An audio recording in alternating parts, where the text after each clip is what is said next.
ఆలోచనలో లేదు ప్రభుత్వం. ఇట్లా మరి వెంటనే ఎన్నికలు పెట్టాలి, గ్రామ పంచాయతీలకు మున్సిపాలిటీలకు నిధులు విడుదల చేసి పారిశుధ్య నిర్వహణను మెరుగుపరచాలని చెప్పి మేము ప్రభుత్వాన్ని డిమాండ్ చేస్తూ ఉన్నాం. ఆ రోజు బీఆర్ఎస్ ప్రభుత్వం వచ్చినాడు మొత్తం తెలంగాణ రాష్ట్రంలో కేవలం 87 ట్రాక్టర్లు మాత్రమే ఉండేవి. గ్రామాల్లో చెత్త సేకరణకు 87 ట్రాక్టర్లు మాత్రమే ఉండేవి. కానీ ఈరోజు 12,769 గ్రామాలకు 12,769 ట్రాక్టర్లను సమకూర్చి చరిత్ర సృష్టించింది బీఆర్ఎస్ ప్రభుత్వం. అసలు గ్రామ పంచాయతీలకు ఈ దేశంలో అవార్డులు ఇస్తే తెలంగాణ పల్లెలు లేకుండా అవార్డులే లేవు.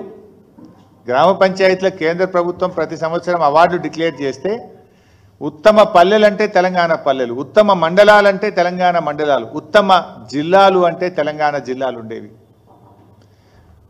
అట్లా 19 దీన్ దయాల్ ఉపాధ్యాయ పురస్కారాలు కానీ, సంసద్ ఆదర్శ్ గ్రామ యోజనల్లో 20 గ్రామాల్లో చూస్తే 11 గ్రామాలు తెలంగాణ పల్లెలే ఉండేవి. ఈ రకంగా ఎన్నో అద్భుతమైనటువంటి అవార్డులను తెలంగాణ సొంతం చేసుకున్నదంటే గతంలో బీఆర్ఎస్ ప్రభుత్వం చేసినటువంటి కృషి. కానీ ఇలా కాంగ్రెస్ పాలనలో గ్రామ పంచాయతీలు కూనరిల్లుతా ఉన్నాయి.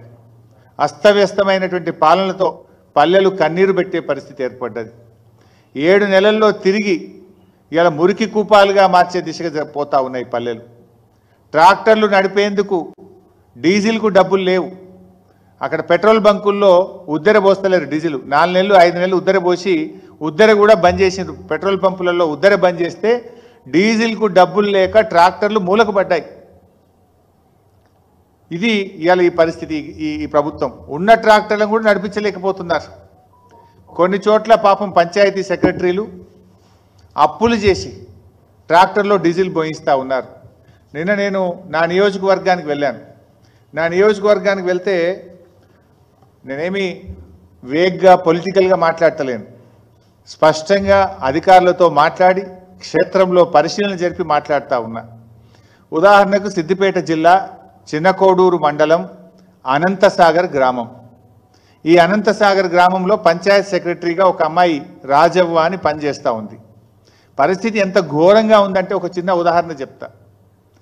ఆ ట్రాక్టర్కి ఏమైంది, ప్రతి 3 నెలలకు రోడ్ ట్యాక్స్ కట్టాలి, 3 నెలలకు 6 నెలలకు రోడ్ ట్యాక్స్ కట్టాలి, ఇన్సూరెన్స్ కట్టాలి సంవత్సరానికి ఒకసారి. సో గ్రామ పంచాయతీలకు 7 నెలల నుంచి రూపాయి వస్తలేదు, రోడ్ ట్యాక్స్ కట్టలేదు, ఇన్సూరెన్స్లు కట్టలేదు.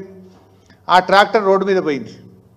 చెత్త సేకరించుకొని పోతుంటే ఆర్టీఓ డిపార్ట్మెంట్ వాళ్ళు ట్రాక్టర్ను పట్టుకొని దీనికి రోడ్ ట్యాక్స్ కట్టలేదని సీజ్ చేసిండ్రు. అరే ఇది గ్రామ పంచాయతీ ట్రాక్టరు, గవర్నమెంట్ ట్రాక్టర్ అంటే కూడా నథింగ్ డూయింగ్, రోడ్ ట్యాక్స్ కట్టలేదని ఆర్టీఓ ఆఫీస్ వాళ్ళు సీజ్ చేసి దాన్ని పోలీస్ స్టేషన్లో పెట్టిండ్రు. ఈ పంచాయతీ సెక్రటరీ పోయి కాళ్ళ వెళ్ళబడ్డా బతిన్లాడినా 16,000 ఫైన్ రాశాం, ఫైన్ కట్టే తప్ప ట్రాక్టర్ ఇవ్వమన్నారు. గ్రామ పంచాయతీలో రూపాయి లేదు. ఆ పంచాయతీ సెక్రటరీ తన జీతం డబ్బుల్లో నుంచి సొంత డబ్బులు పెట్టి 16,000 ఆర్టీఓ డిపార్ట్మెంట్కు ఫైన్ కట్టి ట్రాక్టర్ తెచ్చుకున్నది. ఇగో ఇది కాంగ్రెస్ పాలన. ఇప్పుడు ఆ పంచాయత్ సెక్రటరీ ఇప్పటికీ 30,000 రూపాయలు సొంత డబ్బులు పెట్టింది, 16,000 ట్రాక్టర్ ఫైన్ కట్టింది, బుగ్గలు పోతే కరెంటు బుగ్గలు కొనుక్కొచ్చేసింది, డీజిల్కు డబ్బులు లేకపోతే సొంత జీతం డబ్బుల్లో నుంచి డీజిల్ పోయించింది. ఇది పరిస్థితి. ఏంటమ్మా అంటే ఛార్జ్ మెమోలు ఇస్తున్నారు సార్, కేసులు పెడతామని బెదిరిస్తున్నారు సార్, అందుకోసం భయపడి మేము సొంత డబ్బులు జీతం డబ్బుల్లో నుంచి ఈరోజు మేము డీజిల్ పోయిస్తున్నాం, బుగ్గలు పోతే బుగ్గలు తెచ్చేస్తున్నాం, పైపులు పగిలితే అతికిస్తున్నాం అని మాట్లాడుతున్న పరిస్థితి. అట్లా ఒక ఊరు కాదు, పెదకోడూరు గ్రామం రాజు అని పంచాయత్ సెక్రటరీ ఉన్నాడు. ఏంది బాబు అని అడిగితే ఇప్పటికీ 70,000 రూపాయలు నా సొంత డబ్బులు గ్రామ పంచాయతీకి నేను ఖర్చు పెట్టాను. 7 నెలలుగా సఫాయి కార్మికులకు జీతాలు లేవు, వాళ్ళు ఎంత బతిన్లాడినా పని చేయట్లేదు. నెల రోజుల నుంచి గ్రామంలో చెత్త ఎత్తడం బంద్ చేసినాం, ఎక్కడి చెత్త అక్కడే పేరుకుపోయింది గ్రామాల్లో.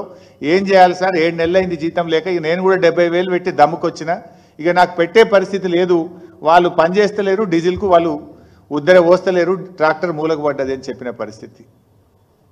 అట్లనే గంగాపూర్ గ్రామం రమేష్ అనే పంచాయత్ సెక్రటరీతో మాట్లాడితే 75,000 రూపాయలు నేను జేబుల్లో నుంచి పెట్టినా సార్,